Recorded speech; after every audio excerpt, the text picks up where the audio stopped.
Hello बच्चों, good morning. आज हम जो पाठ नंबर 4 कक्षा 12 का जो ऐच्छिक हिंदी का चल रहा था उसमें हम बनारस कविता के पद्यांशों को पढ़ रहे थे और उसी कड़ी को हम आगे बढ़ाएंगे। आज के पद्यांश में बनारस शहर के अनूठेपन का,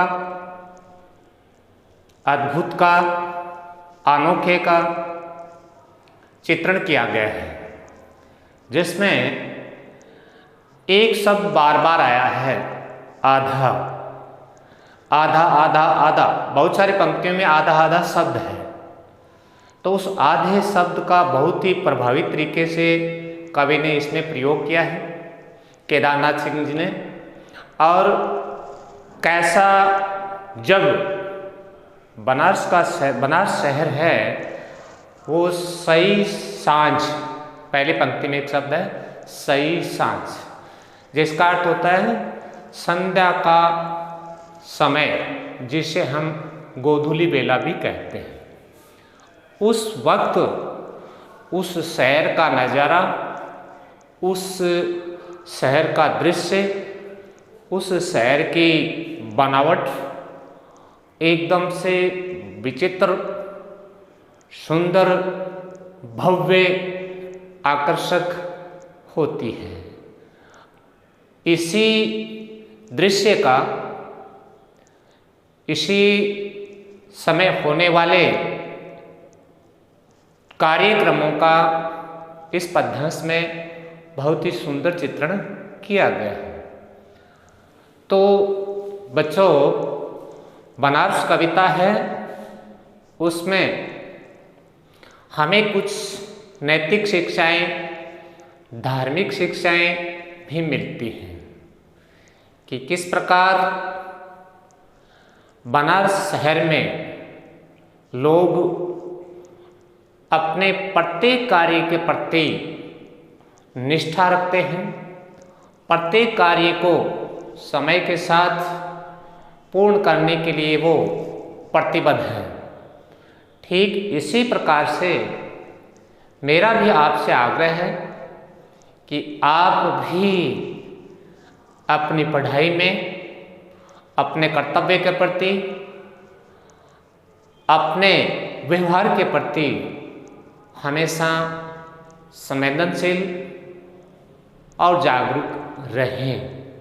तो निश्चित रूप से आपको अपनी जो इच्छाएं हैं, आकांक्षाएं हैं, या आप जो कुछ पाना चाहते हैं उन्हें प्राप्त कर सकते हैं। तो जरूरी है हर कार्य के प्रति हमें दृढ़ता का धारण करना, प्रतिबद्ध होना, संकल्पित होना और एक तरीके से सफलतापूर्वक कार्य को करने की जिज्ञासा का मन बनाए रखना।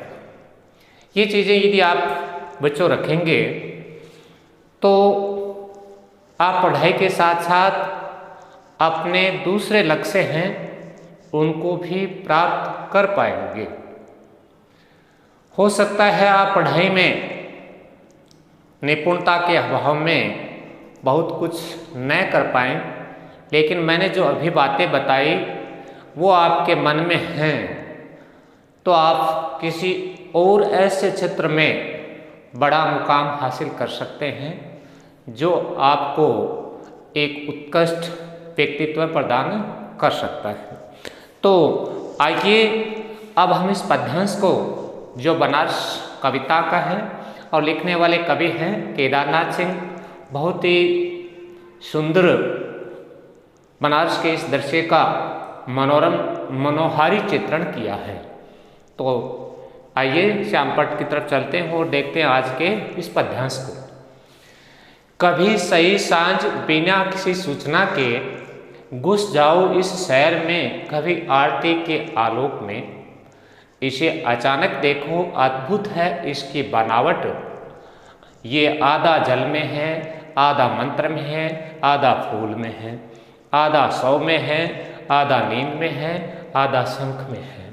अगर ध्यान से देखो तो ये आधा है और आधा नहीं है। पढ़ने पर भी एक अजीब सी अच्छी सी अनुभूति होती है आधे शब्द के साथ जुड़े हुए अगले शब्दों के साथ। तो अब हम इसकी व्याख्या करते हैं। सही सांझ, मैंने अभी बताया था आपको, सांझ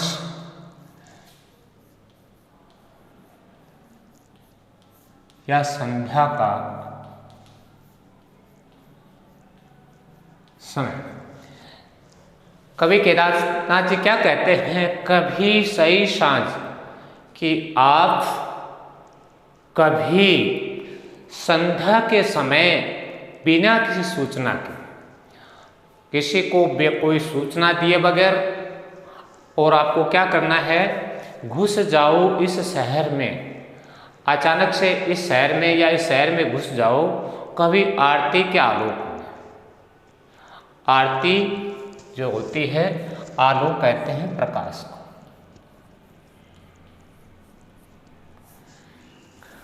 कभी कहते हैं कि कभी जब संध्या काल का समय हो, न बहुत अंधेरा हो और न प्रकाश का समय हो, उस वक्त आप बनारस जो शहर है उसमें बिना किसी पूर्व सूचना के, बिना किसी को आगाह किए और इस शहर में घुस जाओ और कभी आरती के आलोक में। शहर में जाने के बाद आपको करना क्या है, वहाँ जो संध्याकालीन, संध्या का समय दे रहे हैं, संध्याकाल, संध्याकालीन की जो आरती होती है या एक विहंगम दृश्य जो आरती का वहाँ होता है, एक जगह नहीं लंबा चौड़ा वहाँ चलता है ये। तो संध्याकालीन की आरती के प्रकाश में आप अचानक, शब्द है अचानक, यकायक, सहसा उस शहर को देखो, उस शहर के बारे में देखो और देखकर आपको ऐसा लगेगा कि शहर कैसा है, अद्भुत। अद्भुत का अर्थ है अनोखा, अनूठा या सबसे हटकर।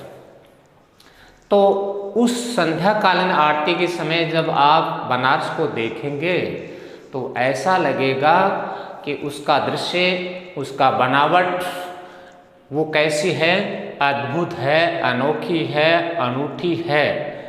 और ये क्यों है, क्यों लगता है ये अनोखा, क्यों लगता है ये बनारस शहर अद्भुत, और क्यों लगता है ये बनारस शहर अनूठा, इसके पीछे क्या कारण है?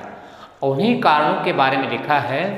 इसकी बनावट अद्भुत होने का कवि क्या कहता है, ये आधा जल में है, आधा मंत्र में है, आधा फूल में है, आधा सौ में है, आधा नींद में है, आधा शंख में है। इन बातों के कारण, इन अलग अलग दृश्यों के कारण कवि ने इसे अद्भुत और अनूठा बताया। अब हम इन आधा आधा शब्द बार बार आए, इनकी थोड़ी सी व्याख्या करते हैं। सबसे पहला ये है आधा जल। आधा जल का कवि का उद्देश्य कहने का ये है कि जब आप ये देखेंगे गंगा नदी के किनारे तो ऐसा लगेगा कि आधा शहर है वो गंगा नदी में नहा रहा है, आधा बनारस है वो ऐसा प्रतीत हो रहा है जो माँ गंगा के भीतर स्नान के लिए उतर चुका है। इसका मतलब आधा जल का मतलब आधे लोग हैं गंगा नदी में उस वक्त स्नान करते हुए या गंगा में दिखाई देंगे आपको। नंबर 2, आधा मंत्र में। और यदि आप मंदिर में जाएंगे तो ऐसा लगता है कि आधा शहर, आधा बनारस, आधे लोग हैं वो मंदिरों में मंत्रोच्चार में लगे हुए हैं। अर्थात वो सभी अपनी अपनी मधुर या मीठी वाणी में मंत्रों का उच्चारण करते हुए दिखाई देंगे। ये हो गया आधा मंत्र, आधा फूल में। फिर अगला दृश्य है वो फूलों के लिए। फूलों के लिए भी वही बात कवि ने कही है कि ऐसा लगता है कि आधा शहर, आधे लोग गंगा नदी के किनारे पर, और जो दोने बने होते हैं छोटे कटोरी नुमा, उन पातल के बने, उनमें आपको फूल बहाते हुए दिखाई देंगे। आधा गंगा में स्नान कर रहा है, आधा मंदिरों में ऐसा लग रहा है जैसे मंत्रोच्चार में लगे हैं, उससे आगे आधा फूलों में। फूलों वालों के पास भी यही स्थिति है कि आधे लोग फूलों खरीदने में व्यस्त हैं, और ऐसा दूसरा दृश्य दूसरी तरफ देखते हैं तो ऐसा लगता है माँ गंगा में फूलों को विसर्जन कर रहे हैं, बहा रहे हैं। आधा फूलों में, आधा शव में। इससे अगला दृश्य क्या है? शव को कंधे पर ले जाते हुए देखकर ऐसा लगता है कि आधे लोग हैं, आधे बनारस के लोग हैं वो शमशान घाट में हैं, अर्थात दाह संस्कार की क्रिया पूर्ण करने में लगे हुए हैं। ऐसा क्यों है? देखिए, ऐसी मान्यता है कि गंगा के घाट पर यदि दाह संस्कार होती है तो लोगों की ऐसी मान्यता है, लोगों ने ऐसा मान रखा है कि उस व्यक्ति का मोक्ष हो जाता है, और उस क्षेत्र के, ऐसा भी माना जाता है उस क्षेत्र के या आसपास के लोग हैं, जब उनके मृत्यु सन्निकट होती है, मृत्यु पास होती है, तो वे लोग हैं वो गंगा के घाट पर चले जाते हैं, यानी उस स्थान के लगभग वो चले जाते हैं ताकि उनके मृत्यु के बाद उनका दाह संस्कार है वो माँ गंगा के घाटों पर हो। इसलिए लिखा है कि शव को कंधों पर ले जाते हुए लोगों को देखकर ऐसा लगता है कि आधे लोग जो हैं वो शमशान घाट में शवों के दाह संस्कार करने में व्यस्त हैं या लगे हुए हैं। आधा नींद में। इसके बाद जब अगला दृश्य उसमें देखकर ऐसा लगता है, क्यों सारे लोग तो इन कार्यक्रमों में लगे नहीं रहते, दूसरी तरफ दृश्य देखते हैं तो ऐसा लगता है कि जैसे शहर के या बनारस के आधे लोग हैं वो सोए हुए हैं या निद्रा में मग्न हैं। आधा शंख में। और उससे अगला दृश्य क्या बताया कवि ने कि जब आप मंदिर में जाते हैं, जब आप घर में जाते हैं, जब आप घाटों पर जाते हैं, तब ऐसा लगता है कि आधे लोग हैं वो शंख बजा रहे हैं, शंख की ध्वनि में मस्त हैं, और एक तरीके से वो अपनी शंख की ध्वनि के माध्यम से माँ गंगा को, भगवान शिव को प्रसन्न करने के लिए उसमें तल्लीन दिखाई देंगे। तो ये हो गया शंखास्त्र। अब अगर ध्यान से देखो तो ये आधा है और आधा नहीं है। उपरोक्त सभी दृश्यों को देखकर, उपरोक्त सभी प्रकार की होने वाली घटनाओं को देखकर कवि ने क्या निष्कर्ष निकालता है? कवि निष्कर्ष निकालता है या यह सोचने पर मजबूर हो जाता है कि बनारस को देखकर ऐसा लगता है कि ये सार आधा है और आधा नहीं भी है।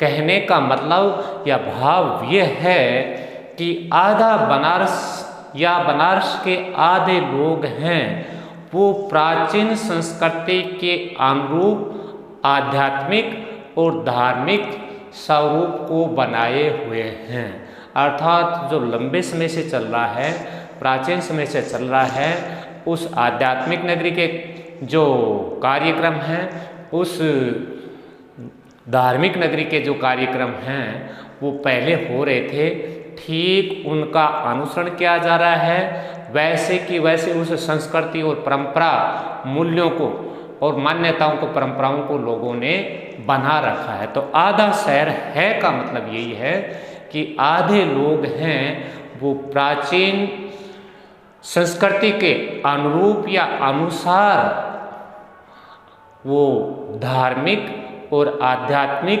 स्वरूप या धरोहर को आज भी उसी प्रकार से बनाए हैं, उसी प्रकार उसकी मान्यताएं परंपराएं प्रचलित हैं। आधा नहीं भी है, इसका अर्थ कवि का कहने का मतलब है आधा नहीं भी है। इसमें कवि कहता है कि आधे जो लोग हैं जो आधुनिक युग से प्रभावित हैं, आज के ज़माने के जो युवा हैं जिन पर आधुनिकता हावी है, भौतिक संसाधन हावी हैं, उन लोगों के लिए कहा गया आधा नहीं भी है। कहने का मतलब कवि का ये है कि ऐसा लगता है कि आधे लोग हैं वो आधुनिक संस्कृति के मूल्यों में व्यस्त हैं, डूबे हुए हैं। यही लिखा आधा नहीं है। तो कहने का मतलब आधा है, ये तो है प्राचीन आध्यात्मिक नगरी के पुराने जो सरोकार हैं, पुराने जो उनके मूल्य हैं, मान्यताएं उनके संदर्भ में, और नहीं है इसका मतलब ये है कि आधुनिक परंपरा के, आधुनिक मान्यताओं को मानने वाले, आज के भौतिक संसाधनों का उपयोग करने वाले, उनके लिए कवि ने लिखा है कि उस भाग को देखकर या उन लोगों को देखकर ऐसा लगता है कि वो बनारस के नहीं हैं, अर्थात बनारस शहर की परंपराओं का पालन वो अच्छी तरह से नहीं कर रहे हैं। तो ये तो थी आज के इस पद्यांश की बच्चों व्याख्या। अब आप इसमें देखिए एक शब्द बार बार आया है आधा, तो आप इसमें ये एक शब्द उसमें विशेष बिंदु में लिख सकते हैं कि इस पद्यांश में आधा आधा शब्द कई बार आया है, जिसके कारण इसका प्रभाव अत्यंत सुंदर लगता है। प्रभावी ढंग ये भी लिख सकते हैं, आधे शब्द का कवि ने प्रयोग है वो बहुत ही प्रभावी और सुंदर किया है। अब इसके बाद इसके विशेष बिंदु पर चर्चा करते हैं। तो 1 से लेकर 7 तक वही बिंदु हैं और वही सारे इनके गुण हैं वो चल रहे हैं। बस एक छोटा सा अलंकार इसमें निकला है जो प्रथम पंक्ति में लिखा है सई सांझ। इसमें वर्ण की आवृत्ति है, इसलिए इसमें अलंकार हो गया आपका अनुप्रास अलंकार। तो इस प्रकार आज के इस पद की व्याख्या हमने पढ़ी और इसमें इन सभी जो बनारस की कुछ विशेषताएं थी आधा आधा से जोड़कर कवि ने व्याख्या की है। इसके बाद इसमें निकलने वाले विशेष बिंदु लगभग वही हैं, एक बिंदु बतला है। और आपने देखा पढ़ने के बाद आपको भी ऐसा लगा होगा कि निश्चित रूप से इस शब्द का बहुत ही सुंदर प्रयोग हुआ है। आपने इसको ध्यान से देखा, सुना, इसके लिए आप सभी को मेरी ओर से बहुत बहुत धन्यवाद।